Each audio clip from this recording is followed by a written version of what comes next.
Oi! Então, crioscopia. Presta atenção. Crioscopia é o estudo do abaixamento da temperatura de congelamento de um líquido pela adição de um soluto. Uma coisa interessante da crioscopia e da osmoscopia que a gente vai ver aqui é que não precisa ser um soluto volátil, igual lá na pressão de vapor e na temperatura de ebulição. Por quê? Lá, dependendo do soluto, ele volatiliza e aí não causa nenhuma interferência.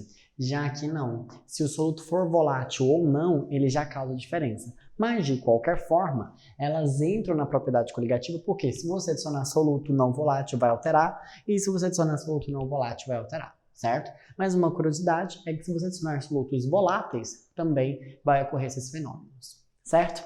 Bom, o que nós temos aqui então? Abaixamento da temperatura de congelamento. João Vitor, o que é temperatura de congelamento? Temperatura de congelamento é a temperatura necessária para congelar.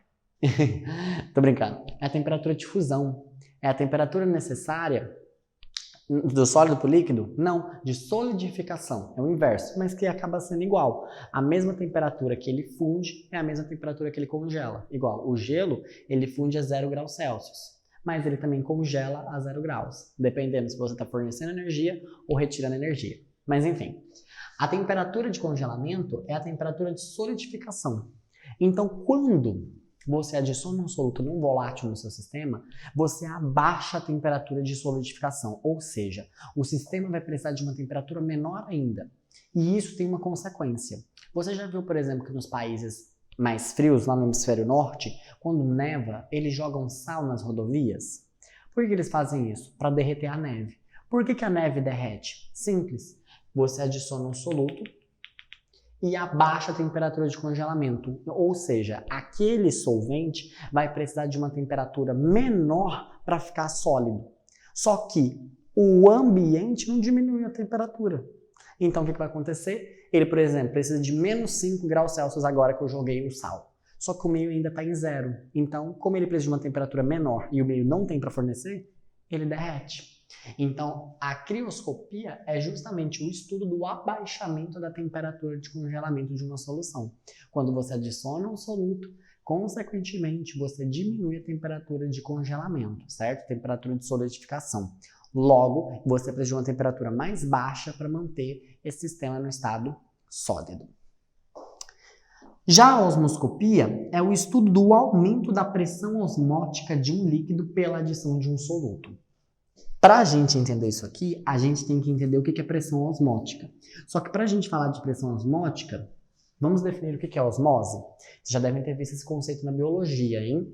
A osmose é a passagem espontânea, tá? A gente não precisa fornecer energia, ocorre naturalmente, de um solvente através de uma membrana semipermeável do meio menos concentrado para o meio mais concentrado. Ou seja, o solvente, exemplo, uma água, se você colocasse aqui uma solução concentrada e aqui uma solução pouco concentrada e colocasse uma membrana semipermeável, a água ia sair do meio menos e ia para o meio mais, para tentar equilibrar as concentrações, certo?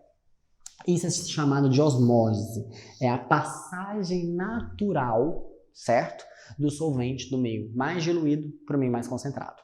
Tá, e o que vem a ser pressão osmótica? Anota no seu caderno aí. A pressão osmótica é desenho. Vou até apagar aquele desenho ali, já deveria ter apagado, mas não apaguei, né, meus queridos? Aqui, ó, desenho. Cara, tá na dúvida? Desenha. Olha aqui, ó.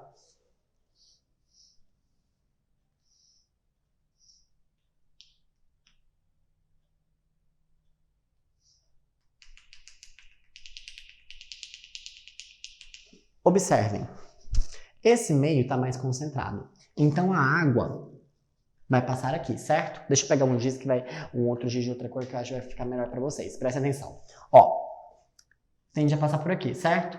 Consequentemente, como ele a água tende a passar por aqui, a pressão osmótica é a pressão que você deve fazer no sistema mais concentrado. De novo, a pressão osmótica é a pressão necessária, certo? Que deve ser realizada no meio mais concentrado para que a água saia daqui e venha para cá. Esse processo é chamado de osmose inversa. E isso é utilizado em tratamento de água. Você aplica uma pressão no sistema mais concentrado e a água sai do meio mais concentrado para o menos concentrado. Só que não é espontâneo, você precisa aplicar essa pressão. Então a pressão osmótica é a pressão necessária que deve ser aplicada, né, no meio mais concentrado para que ocorra o processo inverso de osmose. Quando você adiciona um soluto, faz muito sentido, a pressão osmótica aumenta. Então, quando você adiciona um soluto naquele sistema, você precisa aumentar ainda mais a pressão osmótica nele para que a água saia dele, porque senão a água não vai sair, certo?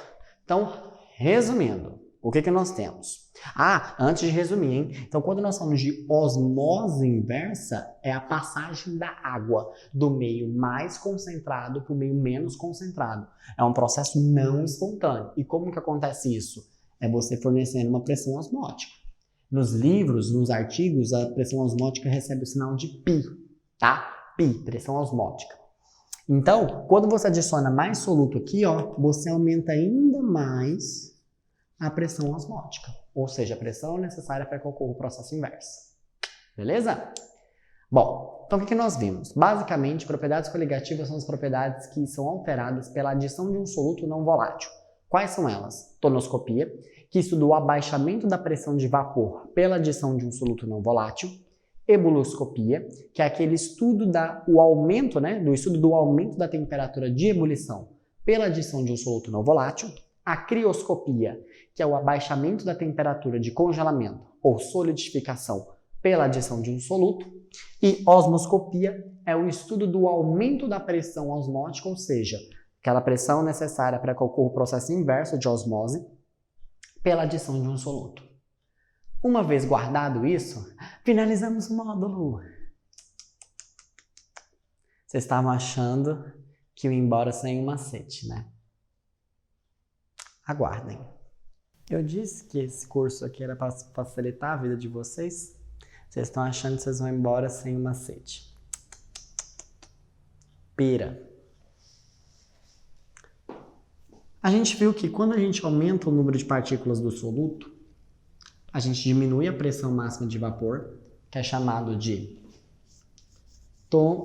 tonoscopia. Nós vimos que aumenta a temperatura de ebulição, processo chamado de ebullioscopia. Vimos que diminui a temperatura de congelamento, o ponto de congelamento, chamado de crioscopia.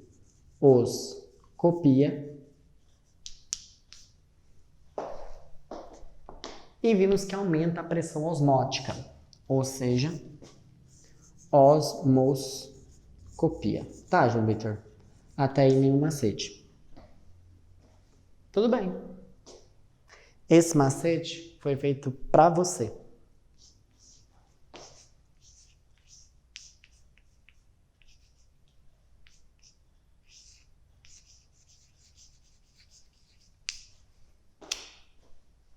Para você.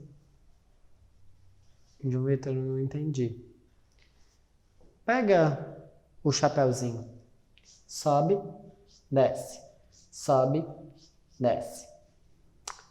Quando você adiciona um soluto, a pressão de vapor diminui, a pressão osmótica aumenta, o ponto de congelamento diminui e o ponto de ebulição aumenta. Foda, né? De novo. Você pode ir pelo chapéuzinho, assento de conversa, ou pelo fechadinho do V, ó. Desce, sobe, sobe. Pressão de vapor diminui, pressão osmótica aumenta, ponto de congelamento diminui e ponto de ebulição aumenta.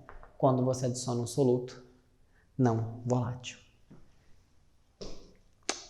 Com isso, finalizamos mais um módulo do curso Foco na Físico-Química. Espero vocês no próximo módulo. Até!